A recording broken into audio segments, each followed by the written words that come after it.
Hello, I'm Janine Turner, founder of Constituting America.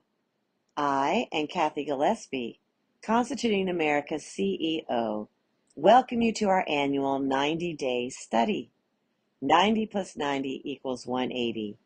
History holds the key to the future. We would like to thank Amanda Hughes for orchestrating these fabulous studies. This year is our 13th annual study, and it is on America's founding principles. This is Essay 20, Principle of Foreign Policy Based on a Standard of Freedom and Independence. Guest essayist, Chris Burkett.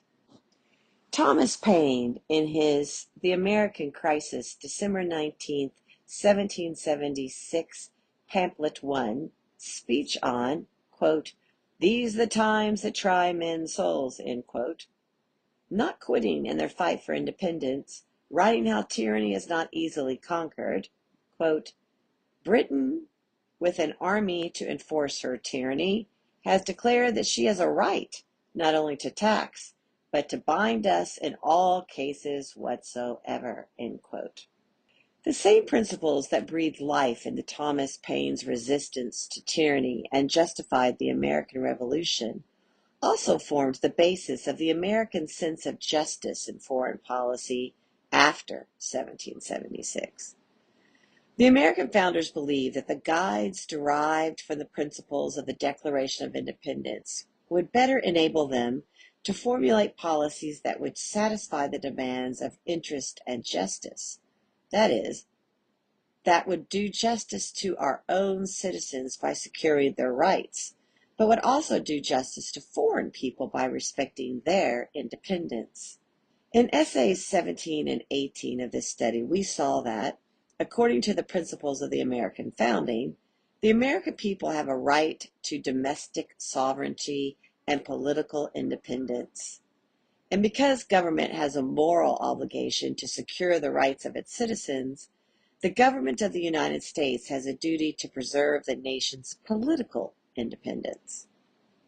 These same principles provided further guides that would help American statesmen do a better job of securing justice for our nation and doing justice to others as well.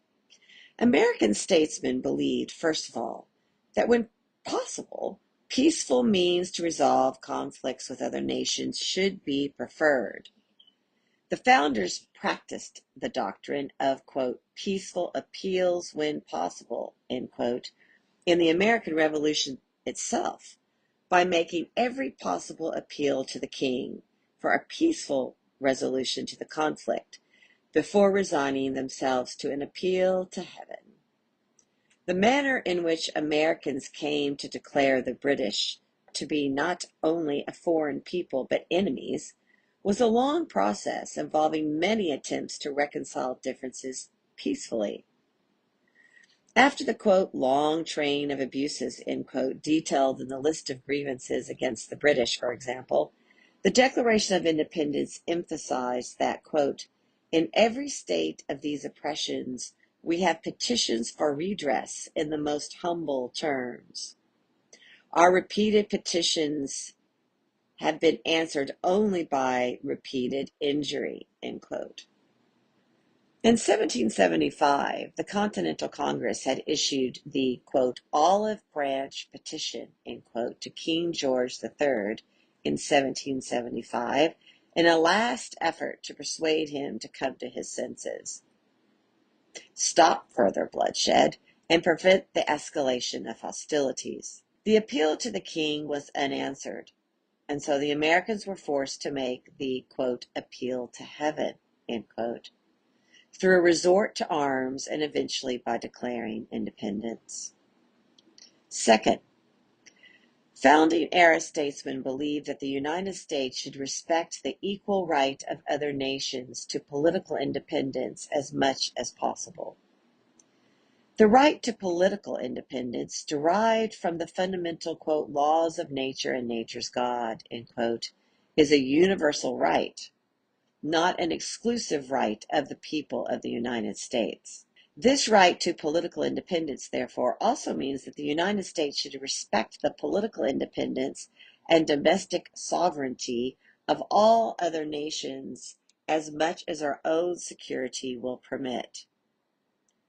Just as we expect other nations to respect the independence and domestic sovereignty of the United States as much as their sense of security will allow, we are also obligated to respect the independence of all peoples and their right to consent to their own choice of government, laws, and policies as much as our own sense of security will allow. We see this axiom expressed very clearly in James Kent's Commentaries on American Law in 1826.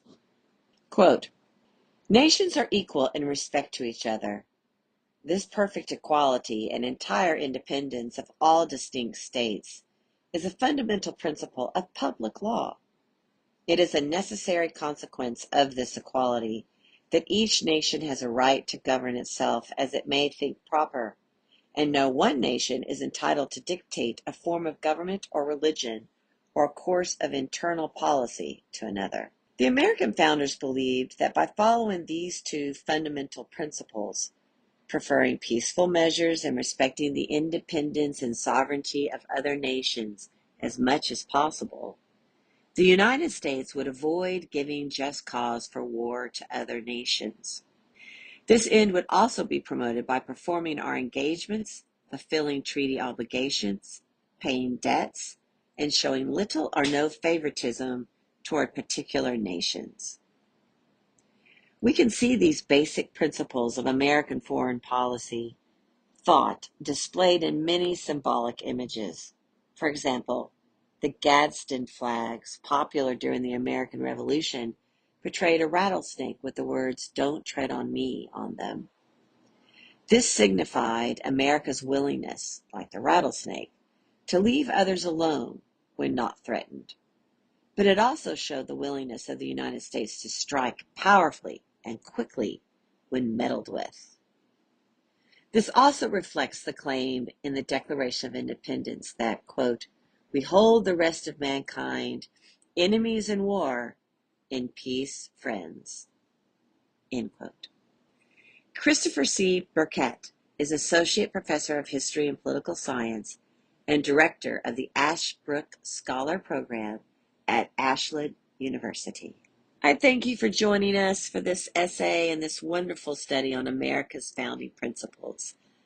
Please join us tomorrow for Essay 21 and spread the word to all your friends and family via text, phone call, email, social media, whatever, and all your friends in the community, because 90 plus 90 equals 180, and history really does hold the key to the future. And don't forget to check out last year's study on American exceptionalism, because America truly is exceptional. But have you ever been talking to someone who says, "No, it's not. Prove it"? Well, we give you 90 fabulous essays proving how our founding documents, the Constitution and the Federalist Papers, have kept our country exceptional. Have a wonderful day.